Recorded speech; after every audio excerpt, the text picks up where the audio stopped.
গাজীপুরের TikTok park, mobile মানব থেকে শুরু করে সাপোর্ট গ্রুপ পেয়ে যাবেন আপনি, জামাই বউ গ্রুপ, এর মধ্যে আবার পাবেন আপনি তান্ত্রিক গ্রুপ। এমন কোনো গ্রুপ নাই যে এই পার্কে নাই। এক প্রকার বলতে গেলে বাংলাদেশে যত সার্কেস পার্টি আছে সব পার্টি এই পার্কে। যাই হোক, কি অবস্থা সবার? ঢুকতে না ঢুকতে যায় দিয়ে মোবাইল মানব, লগে লগে সে আবার ইট বাটাও চালু করে দিছে। মনে করছিলাম বিয়ার আসরেতে তারা ভাই গাইছে, এর লেগে ইতিহাস শুনেতেছে, কিন্তু না, যাইয়া শুনলাম এরা কইতাছে সাপোর্ট করলে সাপোর্ট পাইবেন। এদিকে দেখি এক ভাই সব ধুমধাম খুইলা লাইতাছে, বুঝলাম না কাহিনীটা। পরে বুঝলাম ও হ্যাঁ শুটিং এ নামবো, এর লেগে সব ধুমধাম খুইলা রেডি হইতাছে। কিছু বালবাদিক দেখি টঙ্গি ব্রিজের নিচে খাড়াইয়া ইন্টারভিউ নিতেছে। যাই হোক, বেশি কথা কমু না, খালি একটু ঢুকি কমু সাপোর্ট করলে সাপোর্ট পাইবেন। 10 সেকেন্ডে ব্যাক টু ব্যাক। অসহায়ের মতো দাঁড়ায় রয়েছি, কারণ টিকটকার আমারে দেখলে শুটিং বন্ধ করে দেয়, তাই ভিন্ন পদ্ধতি গ্রহণ করলাম। টিকটকারের ভাইরাস আমার শরীরে প্রবেশ করাইলাম, যা তোমাদেরকে পড়ার পাঠে দেখাবো।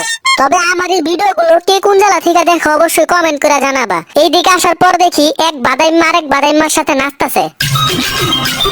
আমার নজর এইদিকে গেল, ভাবলাম যে হ্যাঁ একটা শুটিং দিব, আমি দেখলে আর দিত না, এর লেগে বন্ধুরে গেলাম তুই দাঁড়ায় থাক ক্যামেরা চালু করে।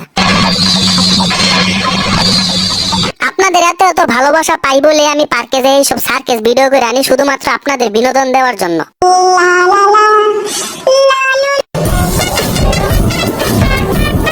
এদিকে দেখি এক চাষি গান ছাড়াই নাচা শুরু করে দিছে। বন্ধুরে কইছিলাম